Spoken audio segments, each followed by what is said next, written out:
Food and Wine Insider is a weekly look at a $1.5 trillion industry touching every American. And generating restaurant traffic requires skill, understanding, and hard work. Brad Rukstales of Cogensia is here to tell us how to drive restaurant traffic through personalization. Brad, welcome to the program. Thank you. Happy to be here. Okay, Brad, I'm going to turn you over now to Ann. Great. Thank you, Don. Again, I just want to introduce Brad. It's Brad Rukstales. He's CEO of Cogensia. It's a data analytics company that has unlocked the key to driving traffic to restaurants. Welcome to Food and Wine Insider. Thank you, Ann. Brad, tell us a little bit about yourself before Cogensia. What were you doing? Oh, that's a great question. It's also my favorite topic, so I thank you for that. So I was trained as a statistician. So when I got out of college, I spent time working with companies that supported companies like Discover Card and Sears, understanding the marketing performance of their customer relationship marketing programs or their customer acquisition programs, and also ended up working with a company that compiles consumer data, including things like automotive purchase records, lifestyle and interest data. So they had a very large database of 200 million U.S. consumers, and I spent my time as a statistician analyzing that data and providing solutions to marketers so that they can understand who their target audiences are and how they should put their marketing execution into market. And then I worked for an advertising agency where I was able to bring all of this training and insight into the agency's engagements and help them build better programs and better loyalty and customer communication programs for clients across a wide range of industries: retail, telecommunications, travel, business to business, and high tech. So I started Cogensia back in 2002, and we've got about 35 employees here in the Schaumburg, Illinois area. And some are data scientists that dig into customer information. We have programmers and engineers that build applications, and then we have an account services and a creative team that works with our clients to craft personalized messages for our clients. So for you, what was the impetus for creating Cogensia? When we started Cogensia, I realized that there was a lot of talk about how you can use analytics and data to drive deeper customer relationships. But I felt that a lot of the companies that were doing that they had a bias towards, or they had a perceived bias towards, selling more advertising or selling more technology solutions. And what we wanted to do is just say, look, we're going to help you do a better job of communicating with your customers, and we'll use the technology you have. We'll just bring our brains and our processes and our tools into your environment and help you market better. So that's what we do today in a very disciplined way, is to continue to be what we perceive to be unbiased anyway, because we don't have any preconceived notions of what any specific solution might be for a brand. We analyze each brand individually and identify the right tools, processes, and procedures that they should put in place to build customer relationships that are deeper and longer lasting. So tell me a little bit about Cogensia. What's the name about? What does it mean? So Cogensia, we went through a rebranding about 5 years ago, and we really thought about what messaging we wanted to put into the marketplace. And we really thought of the word cogent as kind of key. It means persuasive, it means concise, and we wanted to get across the imagery and the feeling of being able to be persuasive when you're talking to your customers and your guests in restaurants, so that you are talking to them about the value proposition that really resonates with them. So we have a podcast called The Cogent Marketer, which I think sort of clarifies the company name when you put those two things together. So I think that's that's really where the genesis of the name came from. It's interesting that you're talking about deeper customer relationships and that it's about relationships. Seems like it should be about relationships in so many different ways. So talk a little bit about the work you do to apply that data science for, those kind of personalized marketing efforts, especially with restaurant chains who are struggling with traffic and same-store sales. Yeah. Restaurants are in such a challenging environment right now. There's what we say is, traffic that's even is the new up. So there's overcapacity in the marketplace. There's third-party delivery that I think unfortunately has one result being that it sort of commoditizes restaurant options. So you just go on and decide.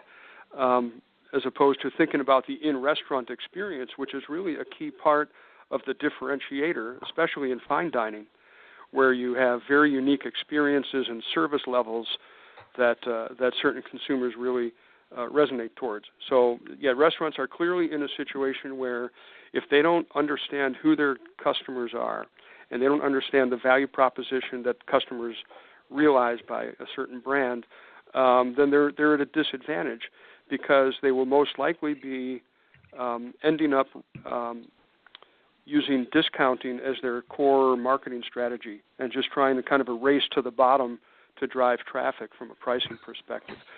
So what we do is we work with brands to collect the information about their customers that they have through their, some of it's through things like an e-club or loyalty program, but we're also able to take the point of sale data that a client might have, where we're able to track purchase habits, able to track frequency, things like day part, and really start to build profiles of customers around how they perceive their engagement with the brand. So, for instance, we might have in fine dining, this is especially relevant because you have reservation systems where we're able to tie the purchase data to an extremely large percentage of the customers that are coming in the door, because we also have that reservation data. And if you're using third-party reservations, a lot of them will allow you to have the email address or the contact information or mobile phone number for your customer. So one of our fine dining clients has a couple of different segments that we've been able to identify, and one is the customer that comes in with a gift card. A $100 gift card. It's their first time experiencing a fine dining brand, and they generally are not, they're not looking to spend $300 and $400 on a meal for 2 people or 4 people. They're looking to kind of use the gift card as their entry point, and they might only come to this restaurant once every 2 years. And that customer is very different from, say, someone who comes in, once a month, twice a month, and it's a regular stop of restaurant dining designations. Or there might be other segments where they always come in during special events. We won't see them on a Tuesday, but we're going to see them on, say, Mother's Day or Easter or some other event. And once we start to understand each of these different types of customers, now we can think about how we want to communicate with each of these customers. So someone who uses a gift card, we might want them to come back, say, on Valentine's Day, where it's a special event. They're looking to do something, maybe a little unique. We might give them a very aggressive offer to come in during Valentine's Day. Now, Valentine's Day obviously is a very interesting time for fine dining, because you have the challenges of, a lot of people coming in for the first time. At the same time, your restaurant is packed and you're making accommodations for extra diners as well. But that's an example where, for some customers, you might want to push them for that date, because that might be the sort of opportunity where they're going to come back. A different segment where that's a high-value segment who comes in fairly regularly, you may just want to let them know, perhaps the new wines that you have in. In fact, for one client, we actually looked at the types of wines that people purchased, and we're able to actually have that dialogue with them through digital channels and just say, hey, just so you know, we have the latest red wines. Here's our new wine list for you. Take a look at it, and look forward to seeing you soon. So it doesn't have to be offer-driven per se. The personalization really gets into understanding, truly the type of relationship that someone has with you and being able to respond in a very appropriate and relevant way. Well, we've been talking with Brad Rukstales of Cogensia, and we're talking about fine dining, and I think about all the different segments of sort of restaurants. You have fast food, you have chain, casual restaurant chains, of course the fine dining as we talked about. Anything that you're seeing in terms of trends, where are the consumers going or not going? I thought it was very interesting when you said traffic that is even is sort of the new up. So yeah. I imagine it's a little bit different for each sort of segment in the food service world, Yeah, it is. It is, and clearly casual dining is having the biggest struggle right now. You're seeing a lot of closures. You're seeing a lot of dynamic changes in terms of the brands changing hands, and that you're also seeing that that's where online ordering and third-party delivery is playing a larger role. And from our perspective, from my perspective, where I'm always looking at what data can I capture about customers, I think brands that depend heavily on third-party delivery have the issue that they don't necessarily know who's ordering the food. They just know that DoorDash or Grubhub is picking up this order. So they lose the ability to connect with that customer personally because the data's not there. So we start to remove the consumer from the brand from an insight perspective. And, of course, the customer is not in location, so you have the challenges of not even being able to have a service level expectation with the customer. But I do think that is one of the biggest trends is the off-premise business. And the question now is, will off-premise truly cannibalize in-location dining, or will it be additive? And the answer is, of course, both. There will be some cannibalization where people that might be coming in to dine find it more convenient to eat at home. And, of course, the downside there is you miss out on things like alcohol sales that are high margin and certainly add to the ticket size. So I think consumers are still focused on convenience, and brands that can deliver convenience from a consumer point of view will definitely be in a better place to capitalize on that trend. You're seeing a lot of smaller footprints from new locations, even for established brands. They're all looking to how to change their footprint to be more focused on the changing mix of off-premise versus in-location. And let's talk about millennials for a moment. How different are they in their habits versus previous generations, and how do you actually build loyalty with them to have them coming back to your storefront? Well, so I think loyalty is not necessarily, some people will come to us and say, hey, we want a loyalty program, or we want to, can you put together a points program for us? And our typical reaction to that is, is it technically possible to do that? Sure, but consumers are less and less, unless you're very price sensitive, consumers are less and less likely to use that as a dominant factor in making decisions about dining than they are about the atmosphere, the food choices, quality, the bar quality, and the location itself. So loyalty is going to come more from how people feel, and having the convenience aspect that I talked about earlier, and having an in-dining service experience where people are connecting with each other and with the brand is really what's going to drive loyalty. And I think what you're seeing from millennials is a nod in that direction. They're looking for authenticity in experiences, which is something that I would say is kind of a new focus for consumers coming from that generation. And I think that authenticity doesn't necessarily require price discounts. It means it requires you to be aware of where they are looking to interact, whether it's online or through a mobile app or through off-premise services.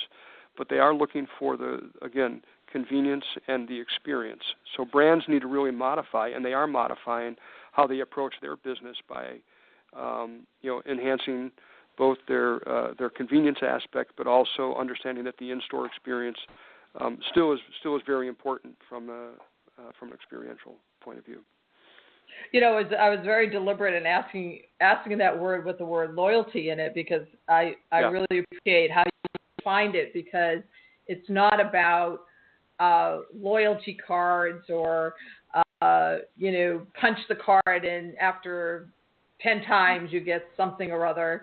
Right. It's really about, do they get the experience they want in the restaurant that makes them want to come back, not right. makes them feel exactly. like, oh, well, maybe I should come back, and that being said, I think you do want to have promotions at the right point in time so that they're like, hey, that's a nice promotion, I want to be there, but you're not hanging your hat on that promotional piece of a loyalty program really being the basis of the relationship. Yeah. I think that's the change. I wonder if you could give an example, obviously without disclosing your client, of of a process that you instituted and how it resulted in increased sales. Because I think you were talking about that earlier. You're talking about deeper customer relationships, and at the end of the day, the restaurant or the chain does want to feel like it's growing and it's not dying. So talk a little bit about an example of the process you instituted and how that really helped maybe either turn a company around or improve its performance. Sure. So we have a process that's called customer intimacy, and it has 5 pillars that we take our clients through. And the first pillar is identifying who your customers are. And one resource we have inside our 4 walls here at Cogensia is a consumer database of 200 million individuals, 120 million households, that's largely collected from public sources, things like real estate transactions, county birth records, marriage certificates, things like that. So we don't compile that data ourselves. We license it from another company, but then we add other things to that data so that we can better understand consumer behaviors.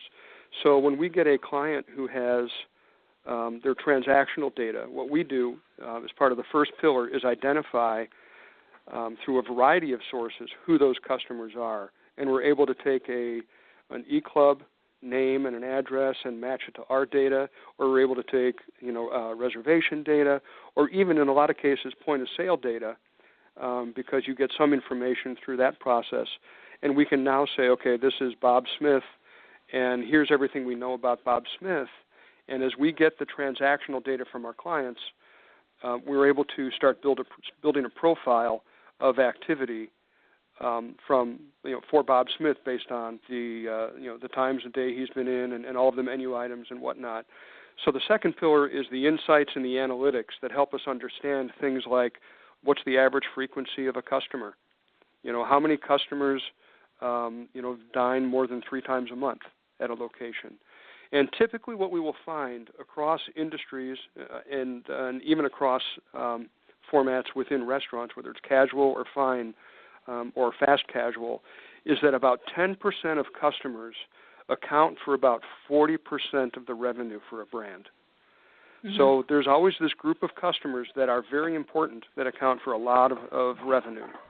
And we identify them and look at their demographic profiles and look to understand what sorts of dining habits they have with a brand, so that as we're thinking about value propositions and personalizing communications, we can start to put more of a laser focus on that group.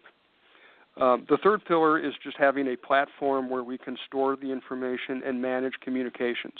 And we have a customer management platform that we've built that we manage on behalf of our clients to deliver on personalization. So the fourth pillar is the personalization aspect, and this is where we're able to really take a look at different behavioral segments. For instance, for one client, we have a bar and a bite segment, And these are generally, 21 to 35-year-olds who tend to come in during, between 5 and 8 at night, and tend to sit in the bar area and have bar bites, and and have whatever cocktails or beer that they would like. And that seems to be the dominant sort of relationship we have with them. And that's very different from another segment that we have for them that is a kind of a weekend family dining segment. So when we're talking to these different customer groups, we can personalize the messaging for midweek versus weekend. And what we've done with one of our clients is, as we go through these 5 pillars, we've been able to identify somewhere in the neighborhood of 8,000 to 10,000 customers per location that they can then begin to market to. So the types of work we do tends to dwarf a lot of the volume of customers they have in an e-club or a loyalty program, because we use a wide variety of tools and techniques together to optimize the number of people we can identify. So as we take a look at having that sort of scale, so if you figure if you have 100 locations, we have something in the area of 1 million customers that you can market to. You start to look at that scale. Sometimes even just moving the needle a little bit on something that big can drive results anywhere in the neighborhood of what we're seeing now is between 3 and 5% increase in same-store sales over what happens if you don't do anything. So that's sort of the benchmark we've been able to use in our business and with our clients is, once we start down this customer intimacy process, we're able to deliver somewhere in that neighborhood of 3 to 5. We've gotten as high as 6.5% increase in sales. And this is all measured relative to control groups and very well-defined measurements. So we know that if we didn't do anything, your sales would be X. Now that you've done this, we've been able to show an increase in your sales of, again, 3 to 5%. It's interesting. There's a lot of analogies to brands and products that are in the grocery channel, because you have people who are very use the product all the time, and they're really important to your revenue base. And then other people who sort of come in and out and that sort of thing. And as you were talking about the third party suppliers like your Grubhub and whatnot, it was very analogous to what Amazon is doing in terms of sort of shifting. Do you have information on the consumer that's coming in the door, even in the grocery store channel? Right. We've been talking with Brad Rukstales of Cogensia, and I'm curious, Brad, when you speak to restaurant owners, what are their common misconceptions of data analytics, and what do you feel they really need to pay attention to? Because I imagine they might glaze over a little bit when you're starting to talk about the data that's necessary to really understand their guests. They do.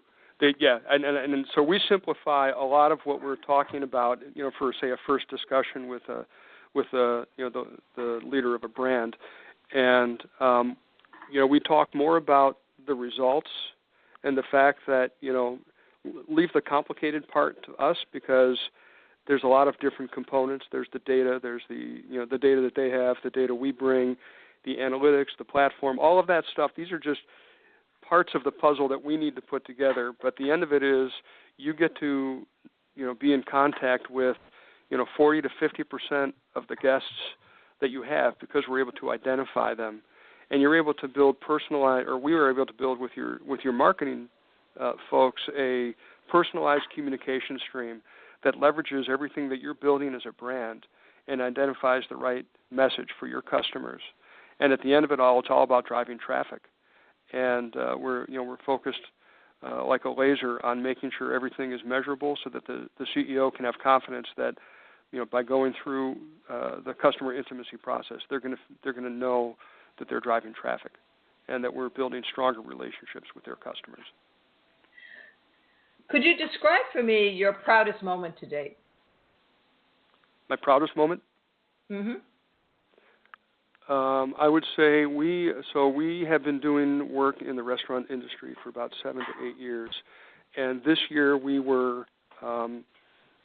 submitted our work similar to what we just talked about, to a marketing industry awards show in Chicago Association of Direct Marketing. It's called the Tempo Awards.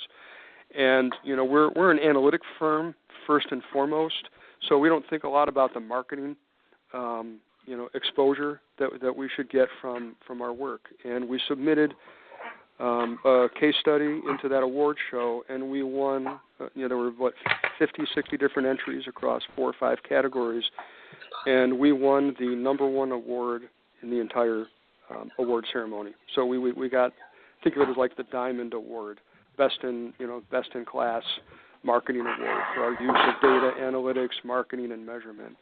And for me as a CEO and a brand builder myself, it really validated for me everything that we've been doing and all the hard work that our teams do, and it brought it all home into one crystallized moment where we got to walk up on stage and receive that award.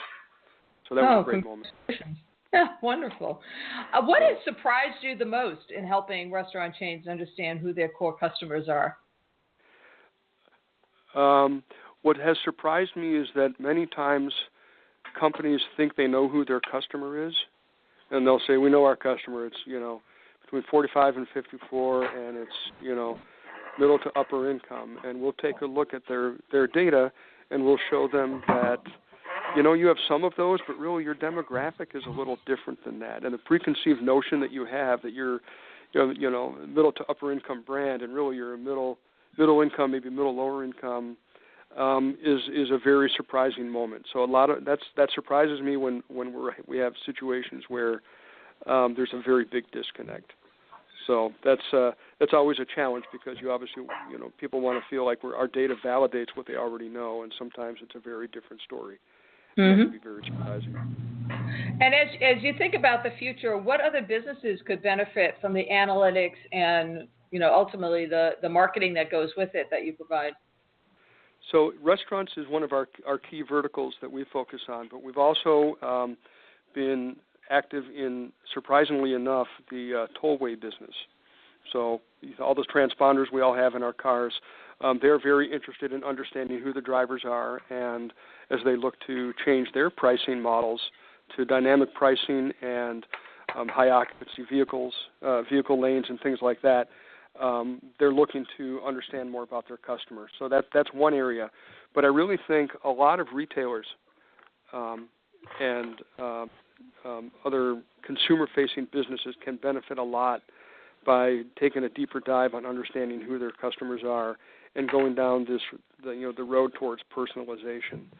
And while I think e-commerce companies have done a pretty good job of knowing that if people buy X, then they're likely to buy Y, and there's some automated tools that get at that at a product level, I think as an industry they can do a lot better than showing me the same banner ad for the same product, for the next 2 weeks after I've already, found whatever product I'm going to buy. I feel like there's a chance to increase the relevance beyond just a single transactional view of a relationship.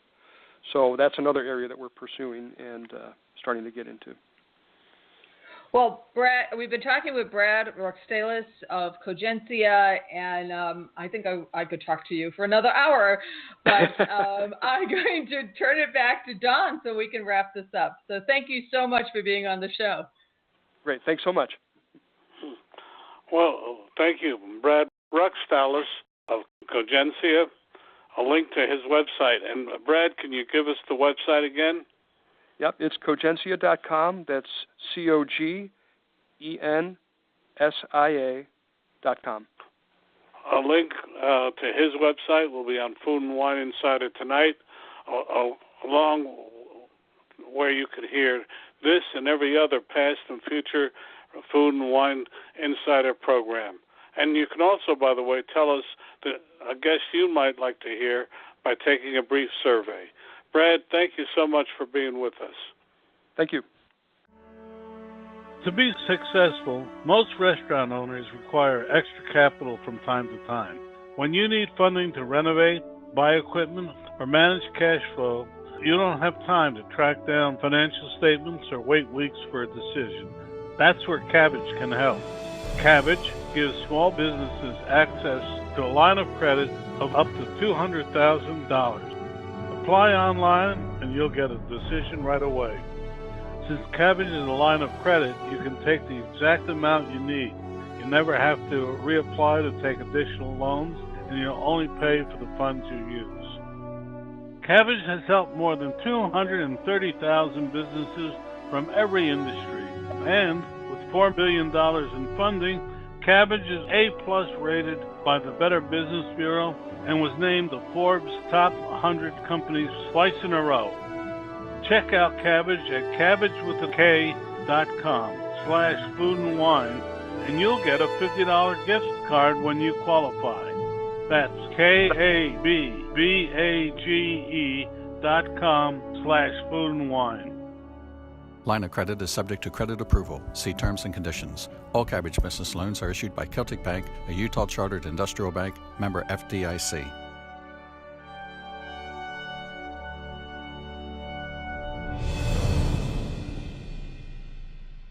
And at a recent show, I saw this very unusual Texas farm offering. Succulent pigs that only eat acorns, much as they do in fine European ranches. When I stopped and started to talk to him, I ran into a very interesting man, Manuel Murga. He's its owner, and he's brought such an unusual product and concept to America. We just had to have him on the program. And welcome, Manuel Murga. Manuel, welcome. Thanks so much, Donald. Thanks so much. And it's all yours. Thank you, Don. Well, as Don was saying, Manuel Murga is from a company called Acornseekers. He's brought, they're known as Iberico pigs in Spain, but he's brought them to Texas to make jamón ibérico. If you've never had this type of ham, it is truly a delight. And I know that because I've been to the factories in Spain where they cure these hams, and if I could have it every day, I would. Welcome to Food and Wine Insider, Manuel. It's very nice to have you on the program. Me too. Thank you so much for this nice introduction. Thank you so much. Tell us a little bit about your passion for jamón ibérico and why you wanted so desperately to bring this type of pig to the U.S. I would say that probably is because the same thing that you feel when you went to Spain and tried that product. But we suffered that shake since we were very, very little kids. So I would say it's something that we got in our genes, more or less, from the beginning of our lives. And I started producing the pigs as a family business in Spain. It was more than 30 years ago. And I get in touch also with many friends in the U.S. and many people from the company I used to work in Spain as well. It was an American company. So I have all this opportunity of seeing the reaction that you suffer when you try and you taste that product. And also I feel the disappointment that they feel because they were not able to take that ham to the U.S. It was impossible, and it's almost impossible to buy it in Spain and bring it with you in your luggage to bring back to the U.S. So even if there are only, I would say, 4 or 5 companies allowed to bring the product to the U.S. legally by the USDA, they cannot bring as much as they want or as much as they can. Every single order that they have, they need to be inspected by the American authorities. So this is not commercial worthy to work this way. It's very tough for the dealers here, for the customer here. They need to wait for a long time to receive the product. So I decided this should be done in a different way. There's not a way that this huge country, probably one of the biggest or the better markets in the world for this product, cannot reach this product, you know. So I started thinking about, and my studies are agricultural engineer. So I made the research, and I found that you have live oaks here also in the U.S. This is the tree that produces the acorns, and this is the feed that we need for our pigs. So 9 years ago, I made a trip here in the U.S. to see the live oaks here, and I found that there were plenty of acorns. I analyzed the acorns of the live oaks that you have here in the U.S., and I compared with the analysis that I have from my ranches in Spain, and the composition was exactly the same. So I thought to myself, so we have the market, we have the acorns, so the only thing missing here are the pigs. So let's go ahead. Simple like that. So talk a little bit about what makes the Iberico pig so special. Well, it's an absolutely complete breed of pig. I would say not only breed of pigs, but just also a genetic line of pigs. Most of the pigs that they are handled and operated in worldwide are more kind of lean meat pigs. Okay, but these Iberico pigs is because the Spaniards were so crazy from more than 2,000 years ago that we selected those pigs for being not lean pigs, just for being more fatty pigs. Okay, because at the beginning they were looking for the fat as a source of cheap energy for the human beings. Also, then they realized that these pigs, feeding them at the end of their life with acorns, they produce a very special fat based on oleic acid fat. That means that fat is very, very difficult to get corrupted by the time.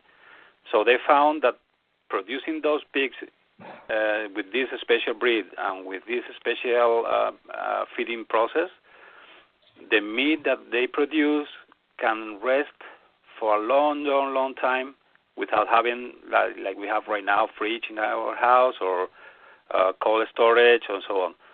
So they were looking for a way to produce healthy meat that lasts long in their houses under the climates of Spain, which is quite similar to that Texas weather as well. And they realized that the best pig for doing that and the best feeding method for doing that was Iberian pigs fed by acorns. Manuel, why weren't these pigs brought to the U.S. a lot sooner? Sorry, can you say it again, that question?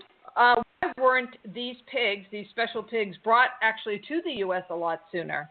In some respects, I'm surprised that these pigs, maybe 20, 40 years ago, weren't brought to the U.S. I think there were some issues of health that had happened in the environment, and it restricted our ability to bring these pigs here. No, that's a good answer for this. When I came here 9 years ago and I got the result of the analysis of the acorns, I say, okay, let's work for bringing the pigs to the U.S. But I found that by that time there was not any single trade protocol in terms of animal health to be possible to inter-exchange pigs, live pigs from the European Union and the U.S. and vice versa. So it was impossible to move live pigs from the U.S. to Europe and from Europe to the U.S. But I get in contact with the USDA's authorities in Washington, and they told me, yes, you're right, there's no protocol up to now, but the good news is that actually we're working on this protocol. So I say, okay, great. I will wait for that and keep me posted if you reach that agreement. And I would say that 3 years later, that conversation took place. They called me, they sent me emails. Listen, you have this draft of the protocol ready. So if you are still interested on bringing the pigs here, go ahead and work with that. So in the meantime, they gave me a lot of clues about what they were worried about in terms of animal health. So I have time to prepare my livestock in Spain to be more or less ready for matching this coming protocol in terms of animal health. Okay, so it was a nice news that gave me time to be ready for matching the protocol. So the sooner that the protocol was signed and ready to use, I start working on that and making all the blood samples to the pigs, making a quarantine in Spain first, booking a place for a quarantine also here in the U.S., and just working on that. Hiring the plane, preparing the crates inside the plane. It was an amazing adventure to get it done. Well, this is not an uncomplicated process for certain. No, you can bet. You chose Texas as the specific place to raise these pigs. Tell us why. Yeah, I found that you have live oaks similar than the one we have in Spain, I would say more or less all around the south of the U.S., from Florida to California, just with a big jump in the middle. That would be Arizona and so on, and New Mexico probably. Okay. But I found that the biggest surface of live oaks and the biggest higher density of live oaks per acre, would say, is here in south of Texas. There's a big surface of live oaks in California, but not so dense orchards of live oaks as we have here in the south of Texas. Okay. You know, we can't call them jamon iberico because Iberico is where they come from, but you have a new name for these American pigs with this Spanish heritage. Tell us about that. Yeah, well, the idea, and as you know now, the 21st century, we are just starting. Consumers are more reliable on trademarks than really on other, I would say, names around a product. Okay, so we are more concerned about saying that our hams will be Acornseekers hams. Okay, instead of trying to say Iberian pigs or whatever. But just in case, we also call that breed in the U.S. Ibericus, which sounds a little bit more Latin origin from the name of the breed, but it's just like a internet domain. It's iberic.us. Okay? So by that way, we are not going to have, I would say, legal problems with the Spanish authorities, and even with my father, who is still producing pigs in Spain, and I don't want to argue with him. That's a good thing. Exactly. And on the other hand, for me, it sounds more easy to remember under an American consumer point of view, I think. That's my point of view. Wonderful. Well, we've been talking with Manuel Murga of Acornseekers, and you know, I'd like to talk a little bit because you have such an unusual distribution system in terms of how you had to bring these pigs and the legal requirements for the entry of live animals in the U.S. What were some of your lessons learned from that experience that if anyone else was ever thinking of trying to do this, you'd want to pass on? Well, it's funny because I think that we got up to now like kind of a mantra in Spain that all the people involved in this business hardly believe that the only country that have a huge amount of live oaks were Spain and Portugal.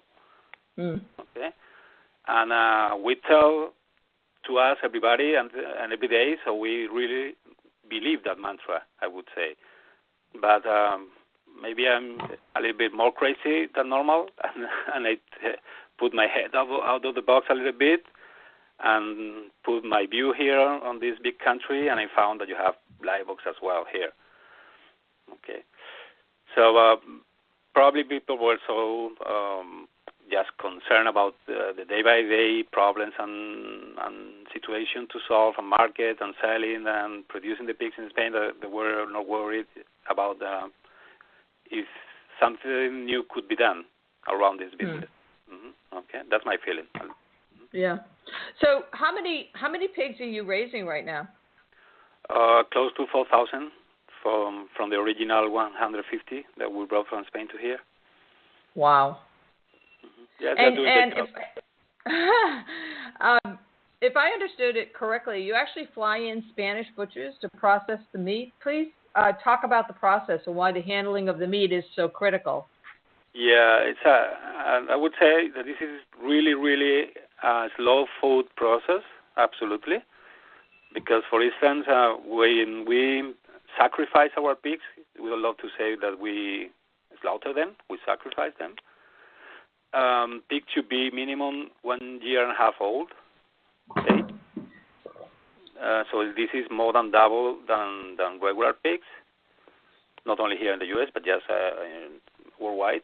Okay, and after the butchering of the meat and the breaking down of the carcasses, we cure the hams of the pigs for more than 2 years. Again, so the sooner you can eat a slice of Ibericus ham will be minimum 4 years old, that piece of meat. And the reason for that is that it should be done naturally. We only handle humidity and temperature inside the curing facilities. We don't add any artificial product to the ham, just only sea salt, but in a very low quantities compared with the processing of porchuros and maybe some German hams as well. So it's just a matter of time, absolutely time, and controlling temperature and humidity inside. And did the business require investors, and how did you go about fundraising? Well, that was another tough point of the project because, as you can imagine, it was not cheap to bring the pigs here. It was not cheap to find a ranch here in the U.S. to adapt the ranch to the pigs' needs as well. And it's not cheap for curing the hams. Imagine that you need to wait more than 4 years to get cash back from your product. So it's a great financial issue as well. So when we think about where to find our initial investors, we realized there should be some crazy people, absolutely, because if not, it was impossible to join us, you know. And then we decided, okay, crazy people, but what kind of craziness are we looking for? And we decided that it should be more easier to get in touch with the Spanish people that knows the product, okay, and as you say, the experience of that product when you eat it. But then we need that these people, Spaniards, should know a little bit more deeper than normal Spaniards, the market in the U.S. and this country as well. Okay, so they could understand perfectly what we're talking about or what we are trying to do. So we find a group of Spaniards that some of them live in the U.S., some of them they have companies handled by themselves also in the U.S., so they understand from very fast and very easily the opportunity of this business. Mm-hmm. Manuel, this is where I think I read somewhere that if you wanted to buy a leg of one of these hams, you're talking about a couple of $1,000. So what types of, is it restaurants? How does the consumer going to find their way to enjoying this Ibericus ham? Yeah. We need we're going to have like different phases on the selling of our product. First one is going to be the first ham ready for being tried by the consumers. These are going to be only 400 hams, which is nothing for this huge country, as you can imagine. So we want to use that hams more like educational product than really making business with them. Okay, for sure, we need to sell it because we need money to continue, that's for sure. But we're more concerned about giving them the best use as possible. In terms of what? In terms of using them to transmit all the information we want to transmit to the market. And be sure that people really understand what is behind this, as we call it the Ibericus culture, behind that product, okay? Not only buying a very expensive thing, enjoying it in a dinner, and that's all. No, we want to really try to hook people to our product, our kind of operation as well. So to do that, we're going to base mostly in high-end restaurants, okay? And in some special spots, in some very special distributors that we found that we have a very close relationship. It's not only selling, they pay, and they sell afterward the meat. No, it's just a real deep relationship to launch this amazing product in the market, and then they are on the same page than us and thinking as well all time around the Ibericus hunt to sell and to introduce in the U.S. And how is it mainly sold in Spain? And will there be any similarities to how you go about selling it in the U.S.? Well, in Spain, it's very common that you find in restaurants and even in the houses the whole leg. Okay, mm-hmm.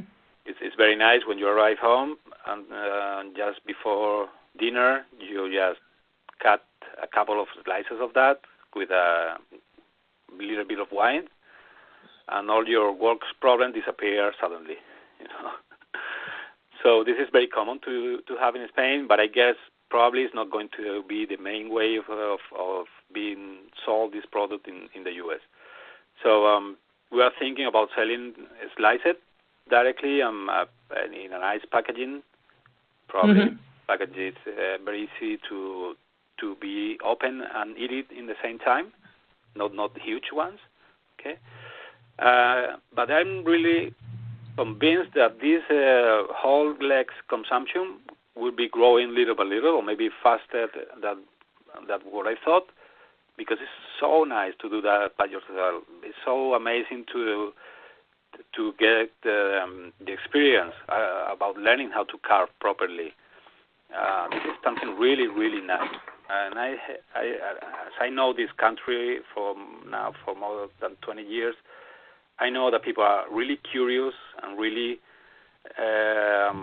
challenge lovers to say, hey, I need to do this. I need to do this on the right way, not on my own way. Okay, so I think it's going to be at the beginning will be mostly sliced, but little by little will be more turning to the whole leg selling than slice, I would say. Mm.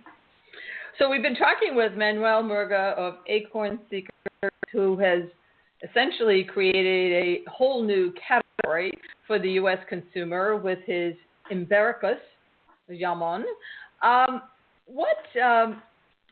think it's really fascinating because when I have seen these hams, I've seen them in trade shows, and they're almost like on a spit, and somebody is slicing them ever so perfectly thin. Have you attended trade shows, and is that a way for your product to get to be known in the U.S.? Yes, we would like to do. This year, it was our first year on the New York Fancy Food Show this summer, but we were just only showing and giving people to taste the fresh meat coming from the pigs, because our first hams are not ready to be eaten yet and sold. We're looking forward to have it ready for next year's Fancy Food Show over there, and for sure we're going to operate it on the same way with a carving specialist coming from Spain and carving in front of the people and giving them to try, and that's it. Mm-hmm. Yes. And besides charcuterie, are there other ways to enjoy this Ibericus? Yes, for sure. You think about that we only cure the legs, so they have the whole rest of the pigs ready for being eaten like fresh meat, like all the pigs in the world. But from every of our pigs, we take 24 different cuts of meat. So it's not like regular pigs in the world. Maybe they are divided in 8, 10 cats, different only. So basically, we take off most of the muscle that they have, because every muscle has a different texture, sometimes a different taste as well, and obviously different way of cooking, uses, and enjoying. Okay, so that's why we made this kind of autopsy of the pigs instead of a packing, really.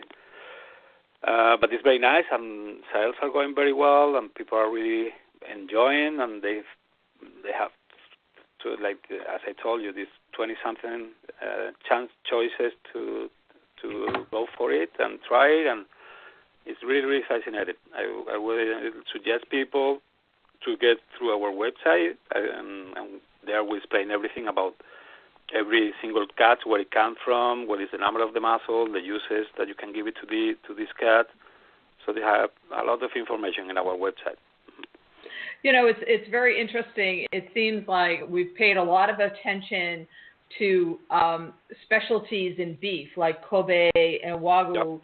But we haven't in ham, and I think that, or in the pigs, and that may be a tremendous opportunity to really bring a different meat and a sort of a very different quality of meat to that experience, rather than people just thinking it's about the bacon or it's about your ham at the holidays. This is something truly special that needs to be enjoyed in a very, very different way, for the specialness of the ham, the specialness of the pig itself, the way it's as you're saying, humanely butchered. All of these things are really, really important to the consumer. So I think that could really bode well. I think it could be very, very exciting times for the whole category and what you're trying to accomplish. Yeah. I think I probably have a chance to ask you one last question. I would ask, what advice would you give to an entrepreneur, and they have to be crazy, wanting to bring something so unique to the U.S. market from overseas and grow and raise here? What advice would you give? I would say 2 advice, under my point of view and under my personal experience. First one is believing in your product, in your project.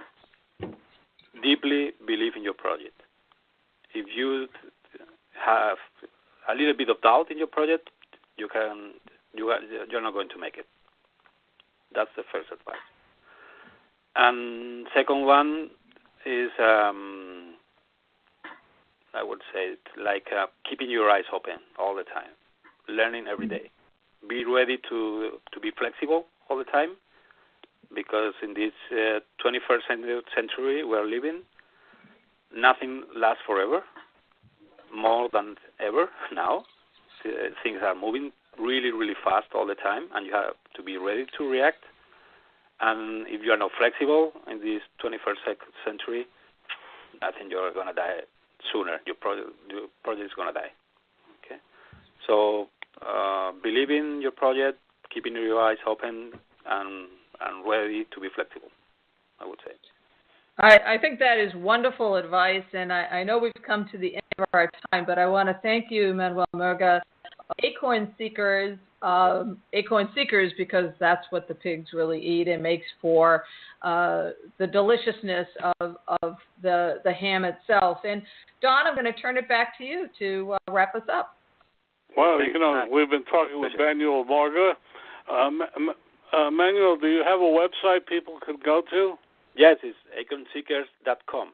Yeah. Mm-hmm. Can you spell it out for our audience? Acorn is Acorn. Seekers is Seekers.com. Acornseekers altogether. Thank you so much, Manuel Murga, for being with us. A link to your website will be on Food and Wine Insider tonight, where you can hear this and every other past and future Food and Wine Insider.com program. Well, Manuel, thank you so much for being with us. Thank you so much, and I would really like to see you in our ranch one day, if it's possible. Well, the next time I go to Texas, I'm definitely going to do it. Please. Okay, both of you. Okay. You've been listening to Food and Wine Insider with Ann Daw and Don Mazzella.